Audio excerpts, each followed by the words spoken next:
Hi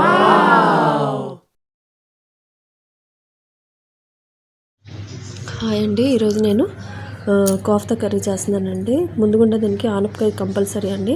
ఆనపకాయని ఇలాగా తురిమేసేయాలి. తురిమినాక దానికి extra water అంతాను ఇలా తీసేయాలండి.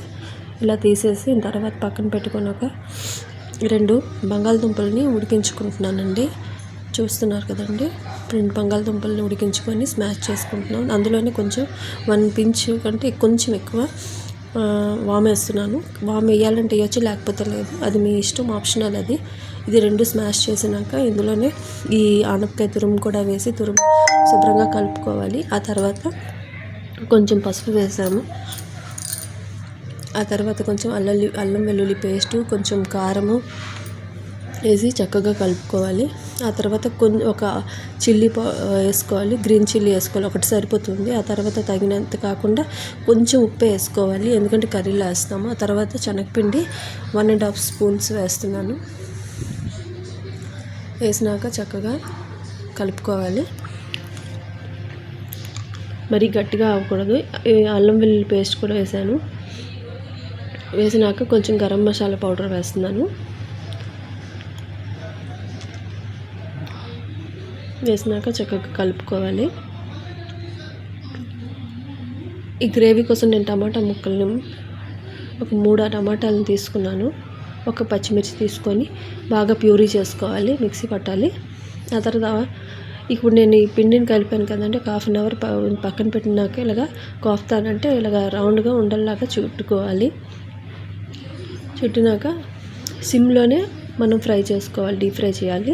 హైలో చేస్తే లోపల శుభ్రంగా అది కుక్ అవ్వదు. అందుకు సిమ్లోనే ఇలాగ బంగారు వర్ణంలో వచ్చినాక తీసేయాలి. ఆ తర్వాత వేరే కడాయి పెట్టుకొని జీలకర్ర వేసుకుంటున్నాను. కొంచెం ఆయిల్ వేస్తున్నాను, ఎక్కువ అవసరం లేదు, ఒక 1 స్పూన్ ఆయిల్ సరిపోతుంది. ఒక చిన్న ఉల్లిపాయ, తగినంత ఉప్పు, కొంచెం పసుపు, కొంచెం కారము. కొంచెం మీరు ఎక్కువ కారం తింటే కొంచెం ఎక్కువ వేసుకోవచ్చు. దీనికి ఒక 1/2 స్పూన్ కంటే ఎక్కువ వేసాను. కొంచెం గరం మసాలా పొడి వేసి చక్కగా కలుపుకోవాలి. ఆ తర్వాత అల్లం వెల్లుల్లి పేస్ట్ వేసి పచ్చివాసన పోయేంత వరకు చక్కగా ఫ్రై చేసుకున్నాక ఇప్పుడు ఈ టమాటా ప్యూరీని కూడా అందులో వేసుకోవాలి.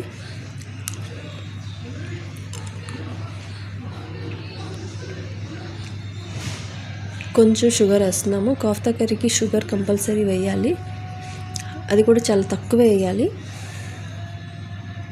వేసినాక శుభ్రంగా కలిపేసుకున్నాము. ఆ తర్వాత కొంచెం లిడ్ పెట్టాము. మూత పెట్టినాక ఒక 10 మినిట్స్ తర్వాత సిమ్లోనే అలాగ ఉడకాలి. అది కూడాను అది అయినాక ఇది చూసారు కదండి, ఆయిల్ బాగా చక్కగా కనిపిస్తున్నప్పుడే 1 స్పూను శనగపిండి వేసుకోవాలి. వేసినాక చక్కగా కలుపుకోవాలి, పచ్చివాసన పోయేంత వరకు కలుపుకోవాలి. ఆ తర్వాత ఒక 2 నిమిషాలు మూత పెట్టి తీసినాక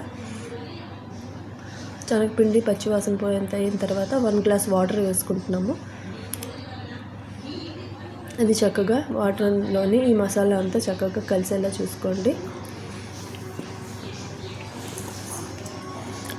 ఆ తర్వాత కసూరి మేతి కూడా కొంచెం వేస్తున్నాను.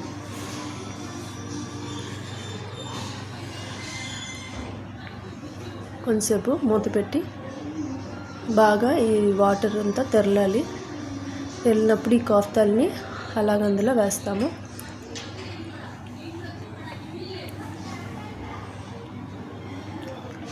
ఇవన్నీ వేసినాక చక్కగా అవి గ్రేవీలో చక్కగా మునిగేలా